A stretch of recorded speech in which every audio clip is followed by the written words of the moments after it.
and you left your wife in Kisumu, and you are in Japan for 3 months, and you feel like, even if I did it here, who can know? My wife can never know. For about 6 or 7 years, I used to work for Shell, and I used to cover about 10 countries of Africa, from Madagascar, Mauritius, to Djibouti, Sudan, Ethiopia, this region, 10 countries. I'll be seated in Tanarivo, Hilton, Tanarivo. They speak French. There are hardly any Kenyans there. I knew whatever I did, there is absolutely no way that Rebecca, my wife, would ever discover it. The reason I walked holy is not fear of Rebecca. It's my desire to go to heaven. Am I communicating? Nothing to do with it. I still remember seated, I was in Ethiopia for several weeks, and I was staying in the Hilton in Addis Ababa. And they have a very nice, warm swimming pool, naturally warm. And after I came, I had gone to Saturday duty. I came Saturday afternoon and I was seated. And a girl was seated far in a corner. When she saw where I sat, she moved to another chair, and I started smelling a problem. Then she moved again nearer. My friend, if you don't take off, the next time she'll be seated next to you. And in Ethiopia, of course, Ethiopia at least have a few Kenyans. Nobody is likely to know. The reason I do not get involved in sexual immorality is not because of my wife. It's because I fear the Lord. And he does not stay up. You cannot leave him in Kenya when you are going to Ethiopia. He is everywhere. We are told he is omnipresent. What does that mean? He is everywhere. Well, when you understand that, then you understand the dangers. However, let's also be clear. If your spouse ever discovers that you have been involved in sexual immorality, your marriage will go the test of a lifetime.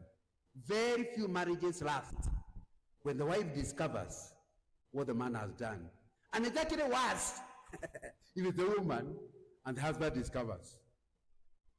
So you need to understand that not only will you miss heaven, you will spoil your life on earth. Are we together? Yeah. You know, research, however, shows that 60% of the people who turned out to be virgins came from stable families. So, in other words, and you can go and Google the matter. If you are asking a group of people at random and ask, did you marry as a virgin? You get about 100 of them who married as virgins, either women or men. A men called virgins also. Anyway, a man who has not had sex until the wedding day. So you ask them, did you marry as a virgin? Yes, 100 of them. Studies show about 60% of them would have been born in stable marriages. What that tells you, I'm telling you about the consequence of sexual immorality. When you as a man have sex outside marriage, you are passing on to your children something to inherit. And maybe it will go to the 4th generation. Am I communicating? Studies show when you go to prisons and find out who is there, most of the people there, there's a problem between the father and the mother. They were not faithful, they were not to be trusted, and the children did not see the value of trust because their mother is not trustworthy. The children did not see the value of trust because the father was not trustworthy. And they ended up in a lot of problems. So please understand, sexual immorality is not just bad for boys and girls. Even after marriage, it has very serious consequences. You know, once you don't have a Christian worldview, there are many problems that are likely to come. Why do I think there's so much sexual immorality? One of the things I suggest is somebody has cheated people. There is something called safe sex. Since I mentioned HIV several times, a few people think that if you get condoms, then you can have sex and nothing will happen to you. The guy will not get pregnant, you don't get HIV, so you're not taking a risk. So they call it safe sex. That's called a lie. Study everywhere where they talk about condoms. And they say the efficiency of condoms is about 90%. The good condoms, it has to be properly manufactured, it has to be worn properly, it can prevent HIV and prevent pregnancy 90% of the time. That's very high. Would you agree with me? However, 10%, it doesn't tell you in advance whether you are going to be part of that 10%. So when you have sex with a girl, and she happens to have had sex with somebody else, even if you wear the condom, there's 10% chance you will get whatever disease she got from the other man. Boys, are you hearing me? Because for a girl to say yes to you, there's a big possibility she has said yes to another. And for that other boy to have asked for sex, he's likely also to have asked for somebody else. In fact, they argue, whenever you sleep with a girl, you sleep with the 6 men she slept with previously. Am I communicating? So you need to understand, condom are very useful, but not fully. Let me ask you the question. There's a game called Russian roulette, where they have a gun with 5 holes. They put one hole, a bullet. The other 4, they put blanks. So they play games, but then you stand there. Let me shoot. The possibility that you'll be harmed is very low. 80%, only a blank will come out. Put up your hand. Anybody who will allow me to shoot the gun, the possibility of killing you, is only 20%. Hands up, those who will say yes, play the game with me. How many would say no?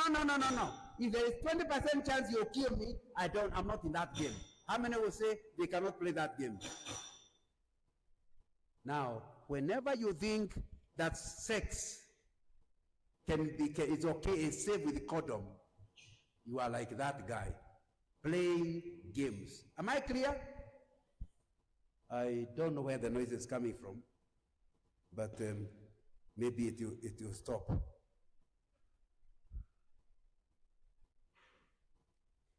I realize I have to find a way of finishing. I'm trying to see what to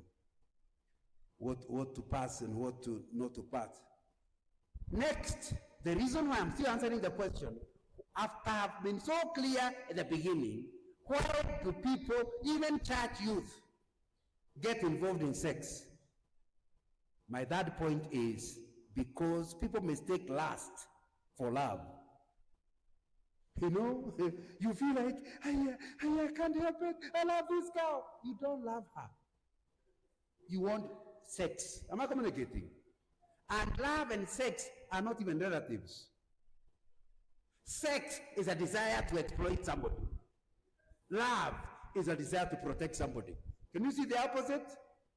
If you love a girl, you would never want to have sex with her, because you do not want to embarrass her. You want her to marry you as a virgin and enjoy her wedding. And you know, if you have sex, you are going to spoil that because you love her. Even if you are full of lust, you say, no, not this one. This one I love. My sister, if you love a boy, you would never allow him to have sex with you. Why? You love him enough not to want to spoil his future. But lust is that feeling of, I can't wait. What's driving you is not love. It is lust. And a lot of girls think they are loved because every time the boy comes to visit the room, he is finished. He is not finished because of love. He is finished because of lust. And so you need to be very careful mistaking lust for love. The fact that a boy sat next to you and started feeling something, that does not show you that you love him. It shows you are lusting over him. Sisters, are you hearing me? Yeah. And you need to hear.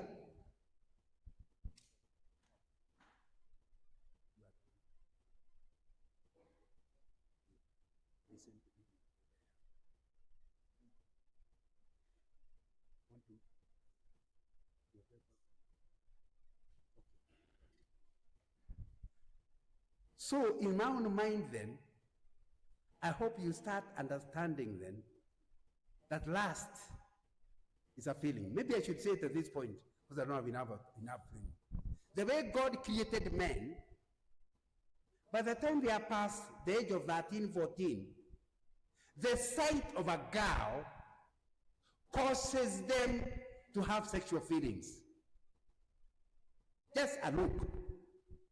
And if she is covering less than she should, things get even worse. That lust, you can sleep with anybody. Look, the problem is not the look of the girl or the love or anything. It is that you feel such a desire, such a lust, and it is almost bad. You are looking for any fire extinguisher. And then